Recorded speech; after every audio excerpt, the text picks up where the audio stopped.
নমস্কার বন্ধুরা, আজ চলে এসেছি শান্তিনিকেতনে জমিদার বাড়ি নিয়ে। আপনারা যদি শান্তিনিকেতনে গিয়ে বলেন যে আমি জমিদার বাড়ি যাব, তাহলে ঠিক এইখানে আপনাদের নিয়ে চলে আসবে।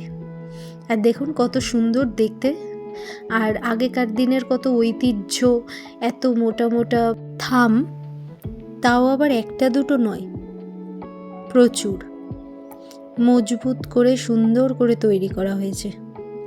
জমিদার বাড়ি দেখে এসে চলে এসলাম আমরা বুদ্ধ স্ট্যাচু দেখার জন্য।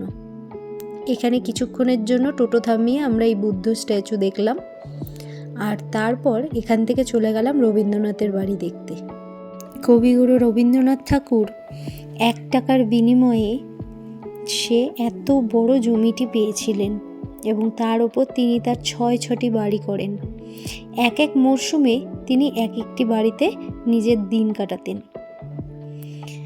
আর প্রত্যেকটি বাড়ি এক একটা আবহাওয়া, এক একটা ঋতু অনুযায়ী তৈরি করা। কি সুন্দর ছোট ছোট বাড়ি তৈরি করেছেন উনি, দেখুন। তার সঙ্গে ফুলে সাজানো এত সুন্দর একটা টব। আর এই সমস্ত সৌন্দর্যের সাথে সাথে আরেকটি আশ্চর্যজনক জিনিস, যেটা বহুকালের পুরনো, যেটাকে খুব সুরক্ষিতভাবে রাখা হয়েছে, তা হলো এই গাড়িটি। এটি হলো কবিগুরু রবীন্দ্রনাথ ঠাকুরের ব্যবহৃত গাড়ি। তিনি যেখানেই যেতেন এই গাড়িটিতেই তিনি চলে যেতেন। এটি দেখতে পেরে বেশ মনটা ভালো হয়ে গেল।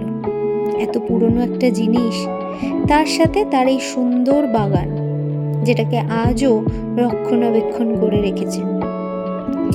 এত সুন্দর প্রকৃতি, গ্রামের পরিবেশ, যা আজও মুগ্ধ করে। এরপর চলে গেলাম আমরা সোনাঝুরি হাটে, তারপর বাড়ি।